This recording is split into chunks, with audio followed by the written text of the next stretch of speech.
I appreciate being here, and it's nice to get back into the discussion of what I went to Congress for, and that was Homeland Security. And so we're going to have a conversation with the Congressman and the Chairman about all things Homeland Security. But I just want to preface it a little bit about my quick take on what it was like when I was there and how it's changed. When I first got to Congress in 2014, ISIS-inspired acts of terrorism were the #1 concern in Homeland Security.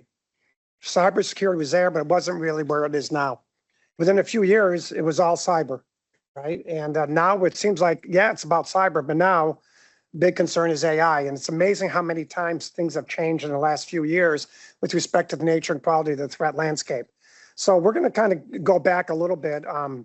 When I got to Homeland, CISA didn't exist. So we stood it up and we funded it and got it going, and then did some things like probably one of the most important is incident reporting, which of course is not even online yet. So we're going to talk more with the Congressman about that, the Chairman. And I keep playing as Congressman Chairman, excuse me. And so let's start out with CISA itself, Mr. Chairman. Tell us about what your view, what the current state of CISA, what's working and what's not, and then we can drill down on that a little bit. Well, thanks, John, for being here. And we're never serious, by the way. No, so this is tough for us. I know. Yeah, it is really, and we're usually not, when we're together, we're usually drinking. Yes, we are. Yes. So. That's how he got me to recommend it for chairmanship. No, yeah, that's true. Actually, it was when I first got to Congress and I got on, John was ranking member and I got on the Homeland Security Committee. He called me over to his office. He got me a bottle of vodka, actually. And he's like, come over to my office, have a drink. I got something I want to talk to you about. So I go over to his office and he says, I want you to be the ranking member on the cyber subcommittee in Homeland. And I'm like, I don't want to do that. I don't know anything about cyber. I'm like, I don't want to do that. No. And he goes, no, trust me. You'll love it. You have to do it. So begrudgingly, I said yes. And of course, he was right. And I did love it. I learned a lot. And now, it's been one of the major things I've been focusing on as chairman. So, thank you for putting me on the right path. But as for CISA now, hearing there's a nominee on the president's desk ready, it has not been official yet, but Secretary made it sound like they were very close to nominating a full director. I think Nick Anderson, who's acting right now, is doing a good job. I think I think he's got about 4 jobs he's doing right now, but I think he's doing a good job. They just announced, I saw this morning, that they're going to be hiring, making an announcement for 180 people. CISA's had a rough year. They lost a lot of people through rifts, through retirements, and through some transfers. A lot of brain power, and it really, I think, it put us back. And so I'm happy. So naturally, now they're going to turn around and hire. Yeah, I'm happy. And the secretary, he said last week he is supportive of the hirings. He wants to see CISA be successful. Previous secretary, I don't think was very supportive of the agency. So I'm happy with the new secretary. He's supportive. Nick is doing a great job. Supposedly, whoever they're going to nominate is going to be great for the gig. And luckily, the White House came out with some cuts in their proposed budget. I don't know what the final number is. They're marking the Homeland bill up in the House today, the Homeland Appropriations bill. So I don't know where the actual CISA funding number will be, but I do not expect it to include the major cuts that the White House proposed in their budget. So we have a bunch of people here throughout the industry in cyber. What can they do to help advance the mission of CISA from their vantage points? Well, I mean, you all know the need of CISA and the great work and the partnership, the public-private partnership that CISA is able to do with a lot of different people. I mean, unfortunately, I have colleagues that focus on the CISA of the mis and disinformation part of CISA, and that has turned them off to the entire agency. So anything CISA related, they want to oppose unless the budget's cut. There are reforms put in. So the big thing is just pushing through that narrative and educating members. And I will tell you right now, Andy Ogles, who's my subcommittee chairman, was one of those members when he first came on the committee. And now, after having met with industry and CISA reps and learning more about it, he is now one of CISA's biggest supporters. And he actually carried, he was the lead of the Pillar Act, which gave CISA authority to do state and local grants. I mean, so when you educate the members that don't know, you can get them on board, because once you explain what it does, it's fairly important. So I mean, for industry, when you go talk to members who might be skeptical of the agency, just fill them in on all the good work it does, because that is facts. Believe it or not, facts help win an argument. Sadly, it seems like it's always necessity being a mother of invention. And like, we can't ever, when I was in office, at least, we couldn't get people to pay attention to cyber issues unless and until there was a major cyber attack, right? And then, of course, they all paid attention, like, want to do something about it. So we can't wait till then. So, but they don't understand. Yeah. That's the problem. Is they right. Once something really bad happens, it's going to be too late. Exactly. Exactly. I mean, and we're listening. I mean, I've met with the head of FIFA. I've met with the head of the Olympics, LA 28, their security, like the partnership that CISA is doing with them. I mean, they are so reliant on that partnership, and they're thankful that they're able to work with them. I mean, people don't get that.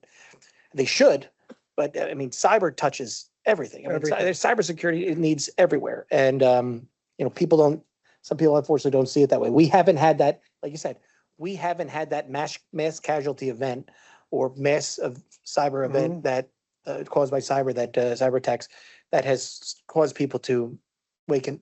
The problem is, though, is you've had so much, there's so much money invested in it that people don't realize. And it's not fungible. It's not, you can't touch it, you can't feel it, you can't see it. It's not tactile, right? So trying to convince people this is a real threat is it's hard sometimes, but that's a job of all of you, and it's a job of the chairman here. But listen, AI is the AI race though right now, and some of the stuff happening, I think is now starting to show other members and getting them more interested in it. Yeah, because they're finally starting to understand what AI is. Yeah. So we'll go quickly, just put a loop on the Pillar Act. Where is it at now with reauthorization? So it was reauthorized temporarily when we did the government funding bill. So the program is authorized through September 30th. We have the Pillar Act passed the House. It's a 7-year reauthorization. That it passed the House. It's waiting for action in the Senate.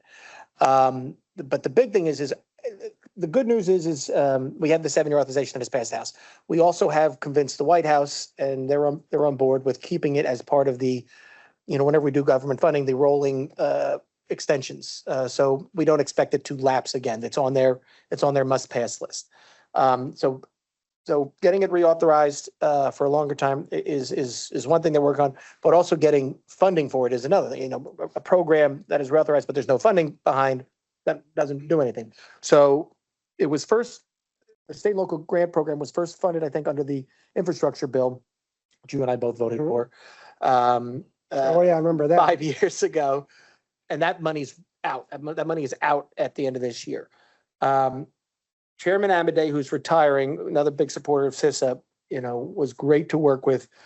We were able to get him to, first time ever, by the way, fund this program through, it is being marked up today. There's 50 million.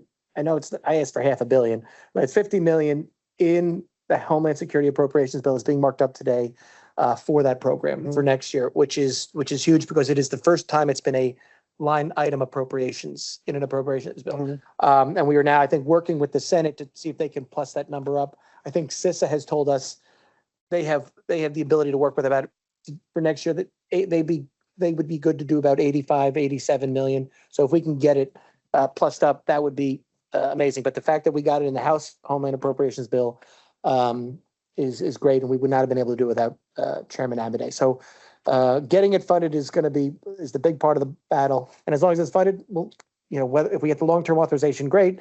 Senate has to act on it. If not, we'll continue to do it through government funding. Last thing on CISA, and that is the, something near and dear to my heart is the incident reporting requirements from CISA. We passed that bill when Yeah. I was in office, and it still hasn't been implemented yet. And, you know, and I was a federal organized crime prosecutor back in the day.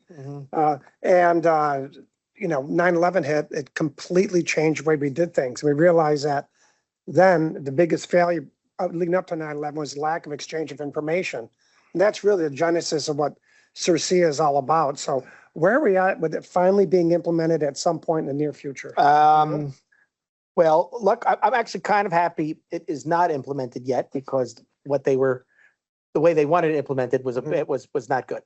So under the previous, you know, the shutdowns have really screwed up everything, and the loss of staff over there has screwed up everything and really delayed a lot. The previous secretary, I believe, opened it up for Kaylee. Was it ex parte? Was there an ex parte process, or I think she opened it up, and we were getting more information. Industry was supposed to go and give more comments on how they would like it to be, the regs to be set up. I believe we are waiting for final, again, shutdowns really slowed everything down.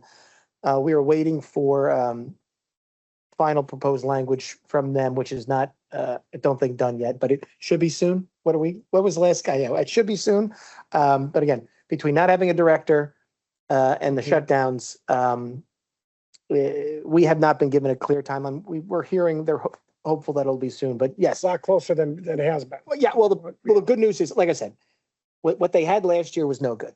So the fact that it's not implemented yet, that was not implemented is good, because there's nothing worse than having a program that you had me co-lead it with you. That we were so happy to get done, and then all of a sudden it's not what we intended. Yep. And so making sure that it is what we intended, because I wanted this, I remember we wanted this, there were so many reporting regulations out there. We wanted this to be the one, not just another one, you know, so getting it done right is very important to me, because, you know, that's our legacy. Yeah, that bill. getting it right is far more important than getting it done quickly, Yeah, you know? getting it So- done right. Right. So, you know, when you think about AI, I think about AI the same way I thought about cyber when it was developing. And it's like cyber developed like a car manufacturer would develop a car with all the fast things on it, all the cool things on it. And they had no safety features, no brakes, no airbags, no nothing, right? No collision control, nothing. They just built this. It's like building a car as fast as you can without any brakes, and no one gave a shit, right? And it seems like they're finally figuring out cyber's now backfilling on all that. It seems like we're right back to it again with AI, where it's developing so fast and we can't keep up with it. And especially in the cybersecurity realm. So what's your concern with respect to AI and cyber? I'm very concerned about what, or the protections that are the guardrails that are being put on these AI models. I'm concerned about, you know, what our vulnerabilities are. If an adversary gets access to a Mythos type model before we have the ability to shore up our vulnerabilities, which we're not going to be able to do unless we actually use AI, because they're actually Anthropic came and gave the committee a demonstration of Mythos and how it can be used, and the way it can find vulnerabilities is astonishing, and how quickly it can do it, and it can find things that humans have missed. Lots of humans have missed. Well, if they can find the vulnerabilities, can't the bad guys using AI do the same thing? So that's the thing. Yeah, We're lucky yeah. that we have. Yeah, So we need to. That's the whole point. yeah. And we have had roundtables. The committee, we just finished one yesterday. We had Palo Alto and OpenAI and a couple other people there, and this is our third one, and everybody is talking about how we need to shore up. We need to use AI to shore up our vulnerabilities before the bad guys get it. And yesterday, the estimate was now 2 to 5 months. China might have capability of a Mythos type AI model.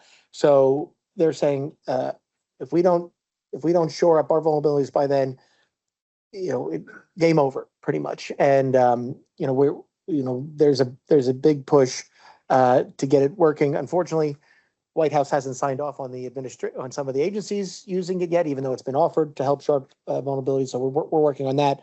But I'm very concerned about what can be done. We saw it. I mean, they showed us in a presentation the power of this, and right now it's they explained it. Right now it's human speed on defense versus human speed on offense. Once it turns to human speed on defense versus computer speed on offense, Mhm. we can't keep up. So But let me, it was my experience, and I know you've got the same experience. There's so much multi-jurisdictional overlap with Homeland yeah. that it's hard to get anything done because it has to go through like 6 committees and no one wants to give up things that are obviously within the realm of Homeland. But with that being said, do you find that some of these committees are on the same page with respect to AI policy and how to defend our networks, or is it still kind of blossoming? Luckily, I also serve on the ethics committee, so I have files on everybody. So just kidding. I served on the ethics Yeah. committee too. That was no picnic. That's not an easy. No, no it's still you still have that jurisdictional tug of war with it's more you see it a lot amongst the staffers. Mhm. But if you have the conversation with the chairs, I think I tell them, look, I just care about the cybersecurity part of it. You guys, you handle your jurisdiction. I just need, I care about the cybersecurity part of it. You want to move a bill? I'll waive my jurisdiction. Just let me, I'll just make sure. And we did that. I mean, Jay Openolty is working on his bipartisan bill. I don't know. It sounds like a lot of people are coming out in Congress against it. They're not happy with it. He called me up. He wanted to include some of, he knew some stuff was going to come through us. So he wanted to head off the problem and say, hey, we're putting this language in, like, why don't we work together? So, it doesn't have to be marked up to your committee. You get it through. And I said, yeah, absolutely. We'll work together. And Well, make sure he takes care of him when you have a priority. Then we did though. We right? did get a priority in the NDAA. I'm not going to say it out loud because I don't want to. We're trying to keep it down low, but we got some stuff done. I had to give a lot of favors away to get a lot of sign-offs, but we got it, which is a good thing. But yeah, you still have the jurisdictional tug of war, but honestly, people can't.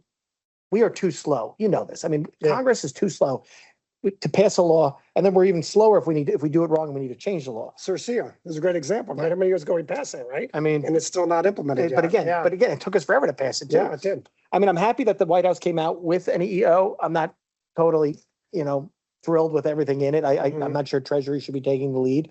I think what CISA, was, but I'm happy they did something because something, they had to start somewhere. And I'm happy that they did something, but we are and I'm happy that Jay Obernolte and Lori Tron are working on it, working on legislation, because I feel like we do need to do something. But we are very slow, and unfortunately, this tech innovation is not. So people can't wait for us to act, but we do need to do something. Right. So I don't know how we're doing time-wise, but I got one more question before we can open up for some questions from you all. So don't be afraid to ask questions. We'd love to have, nothing's off limits. Well, almost nothing. But let's finish where we kind of started. That's critical infrastructure, really. And that's really where it's all at. And that's kind of is woven through everything here. I mean, I was just in the green room when we were talking about an example of some water systems that we know have, Chinese malware and embedded in, just like all of our critical infrastructure is doing. Predictions about how AI can help us strengthen those systems, or how we can, what the final rules are going to look like with respect to the honestly part of infrastructure. the discussion yesterday, that came up at our roundtable was some of these water systems and old utility systems, pipelines. They were designed before things were digital, so they were never meant to be digital, and they've been kind of jerry-rigged to be digital. And one of the panels yesterday said they might have to pull these things offline, these OT systems offline, because they might not be able to be fixed, even with AI. And AI, actually, we might not be able to fix it. AI might tell us that we can't fix this. You know, we're using on the defense side, and you might have to take them down off DOT systems down before China has the ability to use it offensively. Because it is like, it's scary enough to think that like there might not be a way to fix some of these systems because they were never meant to be like that. And you might have to take them down and probably start from scratch or keep them offline for good. So, I mean, the fact that we had experts saying that yesterday is concerning, but it's also good to know because AI as an offensive tool, especially something like the Mythos, it really, I mean, it could do some major damage on a lot of different, not just on a cyber attack. It could do it could come up with a lot of different things. And so when it comes to the critical infrastructure, you know, there's some stuff that just might not be able to be fixed, and you have to take it down. Yeah, just give you just a finer point on that, and we'll finish, and then I'll go to open for questions. In my district, we have water districts everywhere. I don't know how it is in every other state, but like each hamlet has their own water district. And each hamlet, some of them they've ignored their system so bad that the pipes are over 100 years old, right? So then you're going to try and tell them to have updated computer stuff. They don't even know how. Half the people they don't understand anything about computers, right? So it's a very vulnerable, it's a huge vulnerability for us. And that's just one of the many critical. It was a huge vulnerability for us when AI wasn't a problem and you just had people in their basements hacking into it, or nation states. Right. This is going to be a million-fold. So have a good afternoon, everybody. No. Questions. Drink Anybody? bottled water. You got a chance to ask the big dog questions. So, yes, go ahead. Mr. Congressman. Hello. Mr. Congressman, you had mentioned that one of the key issues with passing and amending laws is, you called it jurisdictional tug of war. What would you say is the greatest barrier to being able to come to a bipartisan agreement on these kinds of issues, and what are some solutions that might be presented? I guess it's a damn Democrats, right? Yeah, no, actually, it's not. I mean, look, we passed several cyber bills out of committee. The CISA extension, the pillar bill. I mean, we passed them all out of committee, unanimous or almost unanimously, bipartisanly, and on the floor.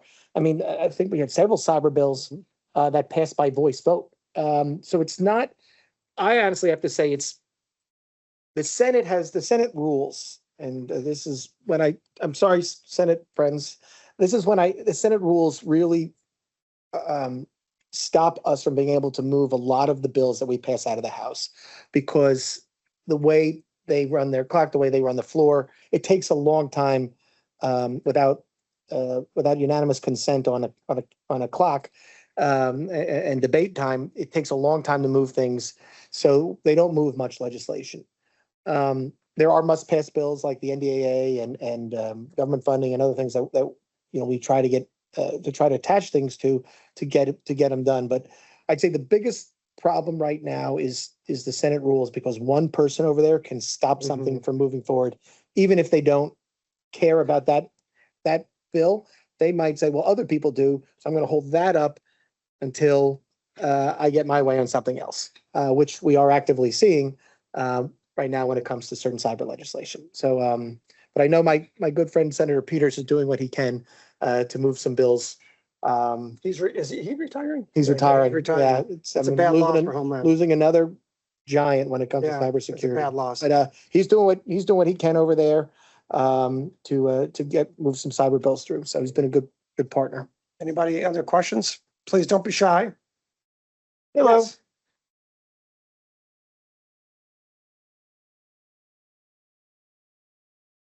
I wanted to ask you, gentlemen, and thank you so much. Just turn it up. I can't hear you very well. Talking real close, yeah. Right here? Yeah, good. Okay, sorry.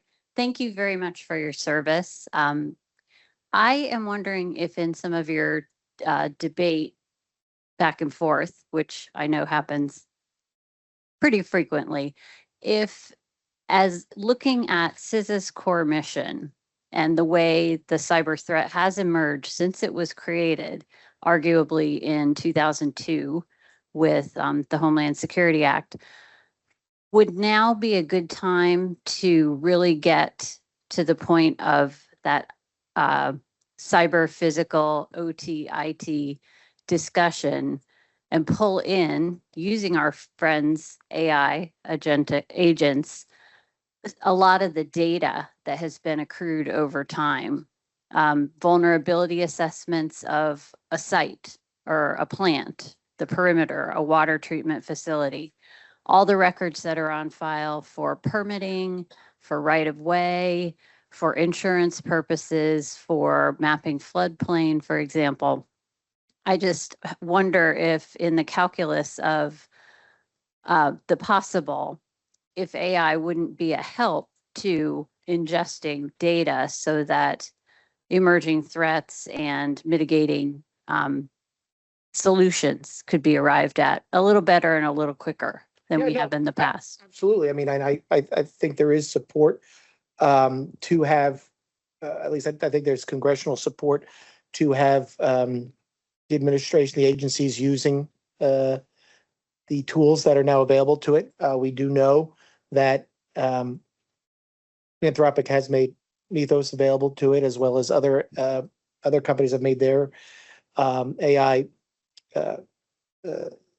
There are AI tools available to the agency. There is a delay, though, in the agencies, in the administration, taking them up on that offer right now. And I think the focus would be we need to get, and I think I said this when I started, we need to get the White House to sign off on this, because the clock is ticking, and we need to, we need to be using this to shore ourselves up, and we're not right now, not to the ability that we should be, in my opinion. But I do, there is support for it to use these to defend ourselves. Absolutely. Last question, anybody? Yes, sir, please. Mr. Garbarino, it seems like CISA, one of the problems they have is their branding, their image.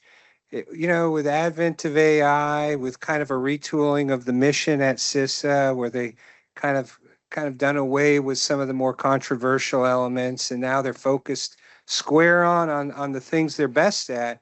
Is this is there some way, that you could help rebrand it so it's not just automatically people are like, oh, CISA, that's a trouble agency. Yeah, I think I honestly, Sean Planky, I think would have been perfect at that. I was very excited about his nomination. I think he could have gone into the room with the Freedom Caucus or whoever and actually explained to them what the agency did, and would have he would have answered a lot of their concerns.